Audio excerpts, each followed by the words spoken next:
Assalamualaikum warahmatullahi wabarakatuh guys, bertemu lagi di channel Bang Is. Kali ini kita akan berbicara tentang Langsa guys, yaitu yang berjudul Peristiwa Kemerdekaan Republik Indonesia. Di balik pesona Taman Bambu Runcing Kota Langsa guys.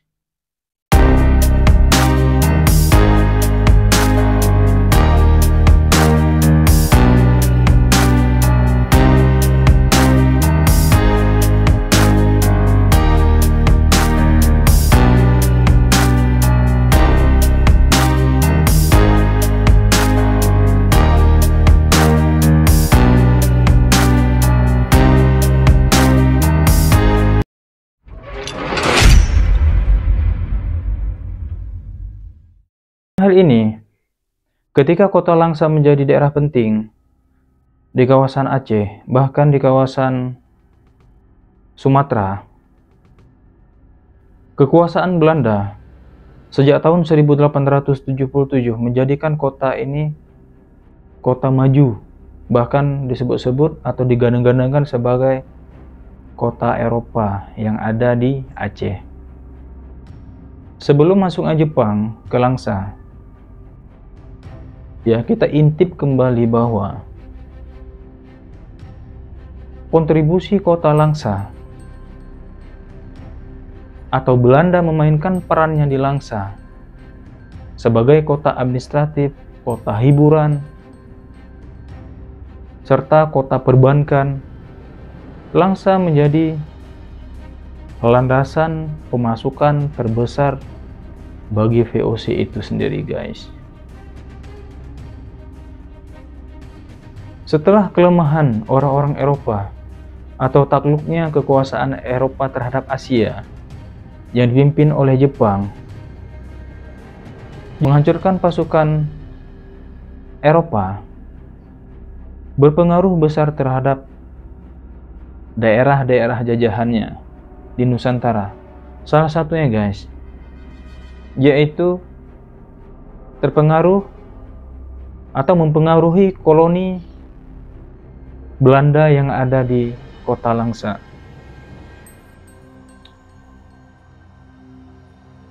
Keberhasilan Jepang menguasai Nusantara atau menguasai kekuasaan Eropa di Nusantara mengalir sampai ke Aceh pada tahun 1942. Tentara Jepang berhasil mendarat di Kuala Buga, tepatnya di Perlak, Aceh Timur guys. Ya, kalau dari Langsa itu sekitaran tidak sampai sejam kalau kita menggunakan roda 2 dari Langsa ke Perlak. Sampai 1942 itu merupakan tahun-tahun di mana atau ditandai berakhirnya kekuasaan Belanda di Langsa itu sendiri. Karena di tahun 1942 Jepang telah berhasil mendarat di Kuala Buga dengan jumlah 26 pesawat tempurnya, dilengkapi dengan artileri daratnya, melalui laju konvoi militernya dari Perlak hingga sampai ke Langsa pada pukul 11:30. Itu merupakan waktu pagi menjelang siang. Jepang berhasil menguasai fasilitas-fasilitas terpenting yang ada di Kota Langsa guys. Keberhasilan Belanda tersebut dan menguasai 1877 berakhir dengan masuknya fasisme Jepang di Kota Langsa guys. Setelah itu Jepang melanjutkan konvoi militernya dari Langsa ke Medan atau ke arah timur. Jepang itu sangat mudah sekali masuk ke Aceh, khususnya Langsa. Dalam hal ini, ya, dengan waktu yang lama Belanda menjajah Nusantara atau khususnya Langsa. Lahirnya atau tertahannya perlawanan rakyat pada saat itu. Walaupun Aceh sempat melakukan beberapa kali penyerangan terhadap pasukan Belanda atau disebut dengan istilah Aceh Morden, ya, yaitu penyerangan pasukan Belanda secara tiba-tiba oleh rakyat Aceh. Dengan datangnya Jepang, rakyat Aceh menaruh harapan kepada Jepang karena Jepang juga digadang-gadangkan sebagai saudara tua terhadap Asia, khususnya Aceh. Kalau kita katakan saudara tua, rakyat Aceh, Jepang itu adalah ibarat saudara pada saat itu, yaitu memiliki musuh yang sama, guys, yaitu secara bersama-sama konvoi militer dilengkapi dengan beberapa barisan rakyat Aceh pada saat itu bersama PUSA, ya. Apa itu PUSA, guys? Merupakan organisasi Persatuan Ulama Seluruh Aceh, guys. Ya, organisasi ini diisi oleh tokoh-tokoh agama yang mampu menarik perlawanan rakyat terhadap kolonialisme Belanda. Kehadiran fasisme Jepang telah didukung oleh masyarakat Aceh. Di sini, guys, menurut sejarahnya, ya, kalau kita katakan ini adalah sumbernya masih sumber primer ini, karena yang menulis sumber ini merupakan sebuah catatan harian dulunya itu adalah yang bernama Amir Lutan ini. Dulu ia seorang marsusi Belanda, guys, pada saat itu. Tujuan ia bergabung sebagai marsusi Belanda, yang pertama ia mempunyai kepentingan untuk memata-matai Belanda serta mencuri informasi tentang aktivitas Belanda, strategi militer Belanda. Ketika masuknya Jepang ke Langsa, seorang tokoh Amir Lutfan ini, ya, kegiatan kesehariannya terus ia menulis. Tulisan-tulisan yang ditulis oleh Amir Lutfan ini tertulis di dalam buku karangan sejarawan lokal Langsa, guys, yaitu Pak Rahmat Syah. Ia mengatakan kehadiran fasisme Jepang telah didukung oleh masyarakat Aceh. Guys. Dalam hal ini, guys, apa yang dirindukan oleh rakyat Aceh, khususnya Langsa, tertahan di masa kolonialisme. Karena di sini, guys, dikatakan sempat berkibarnya atau berhasil berkibarnya Sangsaka Merah Putih pada tanggal 2 Oktober 1945 di kota Langsa, guys.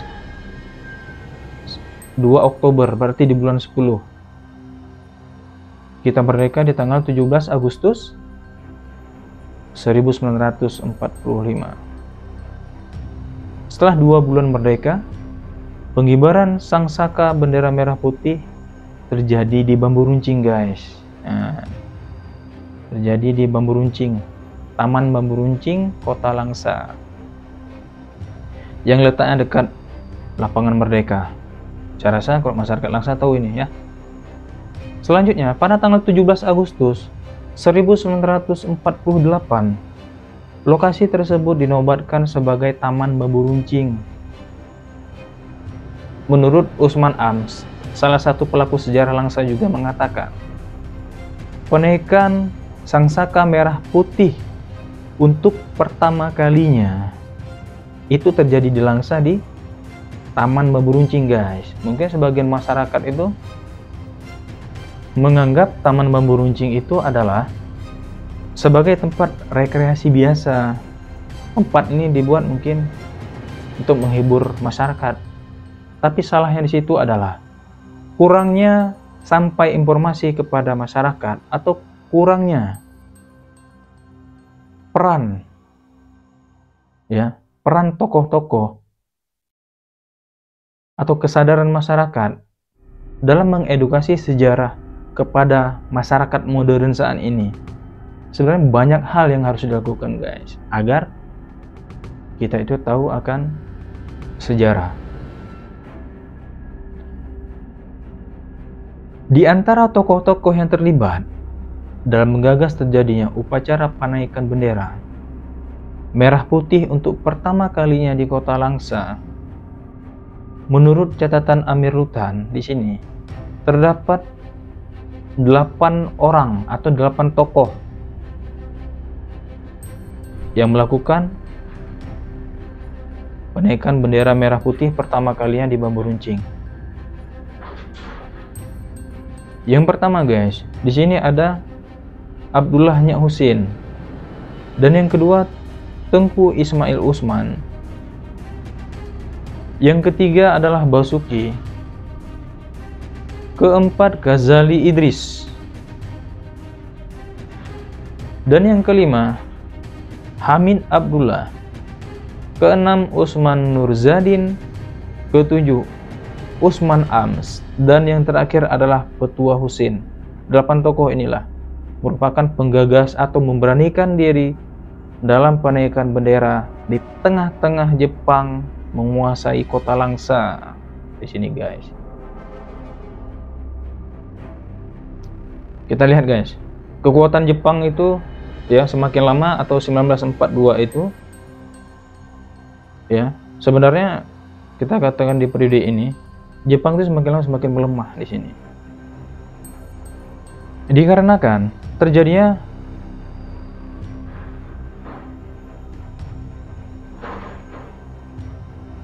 pengeboman Hiroshima dan Nagasaki di Jepang pada saat itu guys oleh Amerika Serikat. Amerika Serikat telah berhasil meluluhlantakkan kedua kota terbesar yang merupakan kota produksi teknologi militer tuh guys. Ya, keberhasilan Amerika tersebut ternyata ada hikmahnya bagi kita di sini. Keberhasilan Amerika ternyata mempengaruhi kekuatan militer di Aceh khususnya, yaitu Langsa.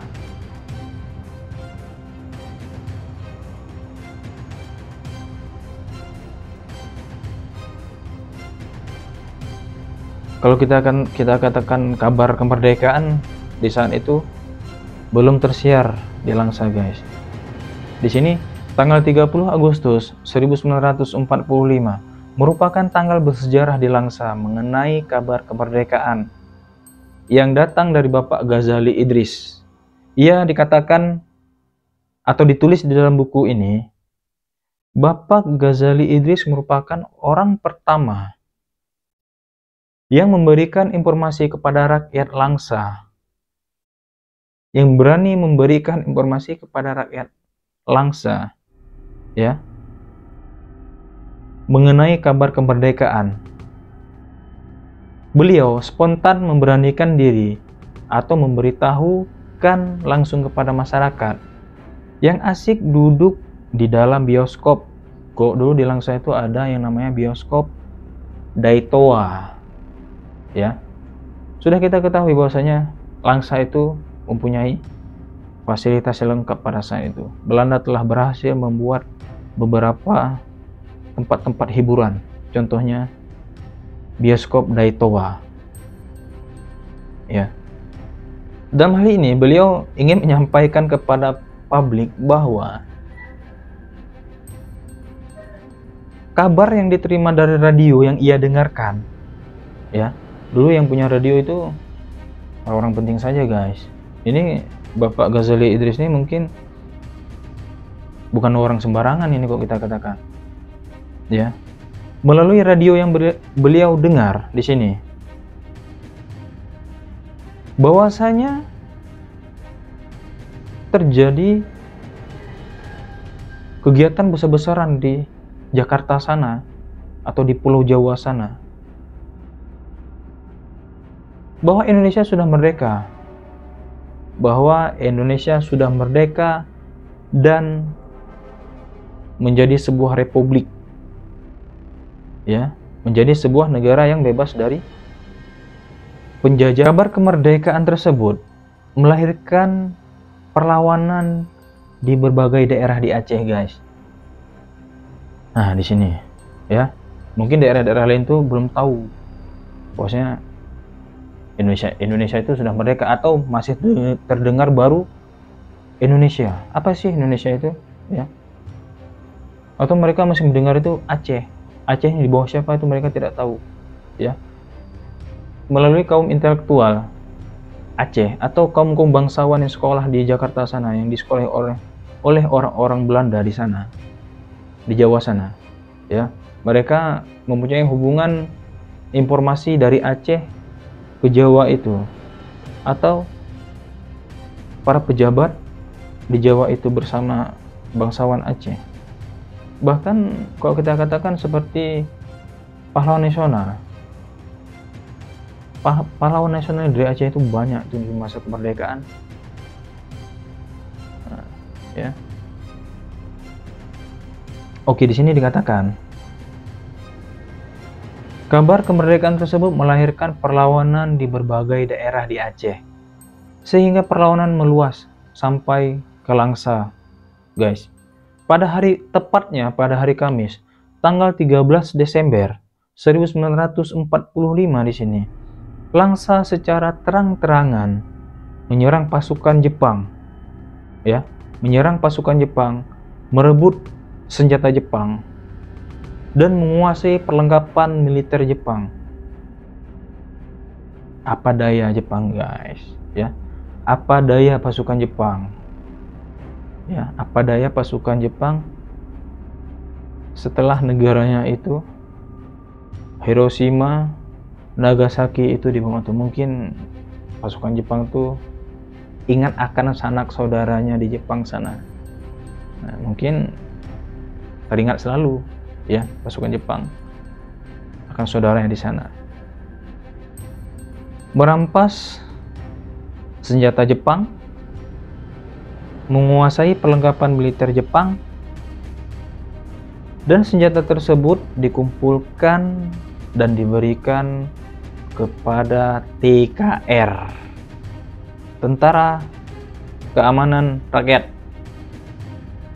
Saat itu pemuda-pemuda atau tokoh-tokoh telah membentuk sebuah organisasi penyerangan atau sebuah lembaga tandingan militer yang dibentuk oleh tokoh-tokoh yang ada di Aceh. Dan TKR ini merupakan lembaga nasional, ya, tidak hanya ada di Aceh, tapi di Pulau Jawa pun ada TKR, yang waktu itu dipimpin oleh Mayor Bakhtiar Dahlan.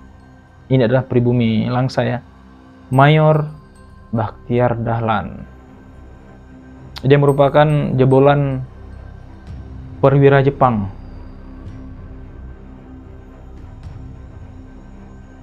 Pada tanggal 17 Desember 1945, pasukan Jepang meninggalkan kota Langsa, guys, dengan kereta api ke arah Medan.